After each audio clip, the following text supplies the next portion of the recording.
సిరిసిల్ల జిల్లా లోపల మరి మాజీ సర్పంచులమందరం కలిసి ప్రెస్ మీట్ పెట్టడం జరిగింది. మరి గత 9-10 సంవత్సరాల నుంచి సర్పంచులు, ఎంపీటీసీలు, జెడ్పీటీసీలు, ఎంపీపీలు, వార్డు మెంబర్ల యొక్క సమస్యల మీద పోరాటం చేయడం జరిగింది. ఆ సమస్యలన్నింటినీ గత ప్రభుత్వం లోపల కూడా బీఆర్ఎస్ ప్రభుత్వంలో కూడా విన్నవించడం జరిగింది. మరి వాళ్ళు కూడా అంటిముట్టనట్టుగా వ్యవహారం చేసిండ్రు. మరి మొన్నటి కాంగ్రెస్ పార్టీ ఏదైతే 2003 ఎన్నికల్లో పాల్గొన్న విషయం లోపల మరి ఆ ప్రభుత్వానికి మేము కూడా రానున్న ప్రభుత్వానికి కూడా మేము కూడా సమస్యలన్నీ విన్నవించడం జరిగింది. వాళ్ళు అప్పటి కాంగ్రెస్ పార్టీ మేనిఫెస్టో కమిటీకి సమస్యలన్నీ విన్నవిస్తే మరి మేము అధికారంలోకి వచ్చిన తర్వాత మరి సర్పంచులకు, ఎంపీటీసీలకు, ప్రజాప్రతినిధులందరికీ మరి మేము పెన్షన్ ఇస్తామని మాట ఇవ్వడం జరిగింది. మరి ప్రభుత్వం వచ్చి 3 సంవత్సరాలు జరుగుతున్నది.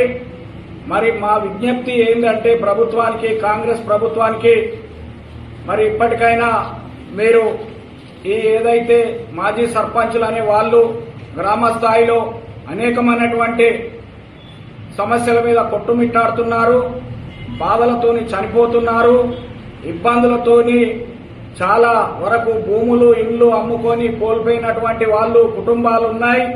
మరి అప్పుడున్న కాలం లోపల అనేకమైనటువంటి సమస్యలను ఎదుర్కొని మరి చనిపోయిన కుటుంబాలు రోడ్డు మీద పడ్డాయనే దాన్ని మేము ప్రభుత్వానికి తెలియజేసినాం. ఇప్పటికైనా ఆలోచన చేసి మరి ప్రభుత్వం పెన్షన్ ఇచ్చి మరి ఆదుకోవాలని ప్రభుత్వానికి మేము విన్నపం చేస్తున్నాం. మరి ఖచ్చితంగా అమలు చేస్తారని ఆశాభావం వ్యక్తం చేస్తున్నాం.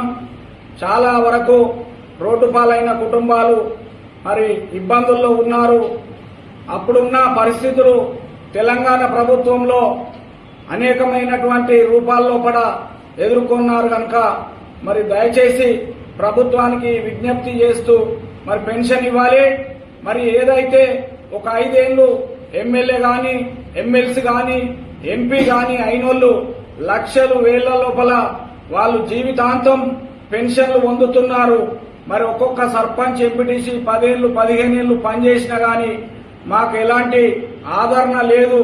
మరి వాళ్ళకేమో ఆ రకంగా ఉన్నది. ఎమ్మెల్సీలకు, ఎంపీలకు, ఎమ్మెల్యేలకు మరి అనేకమైనటువంటి అలవెన్సులు ప్రభుత్వం కల్పించి మరి వాళ్ళకి ఏ విధంగా చేస్తుందో వీళ్ళకు కూడా అదే విధంగా చేయాలి. మరి మేనిఫెస్టోలో పెట్టిన ప్రకారంగా మెదులుకోవాలని కోరుచు మరి గత ప్రభుత్వాల లోపల ఏదైతే సర్పంచులు ప్రభుత్వం చెప్పిన పనులు చేసినారో తాజా మాజీ సర్పంచులకు కూడా బిల్లులు వెంటనే విడుదల చేయాలని ప్రభుత్వానికి విజ్ఞప్తి చేస్తూ జై సర్పంచుల ఐక్యత.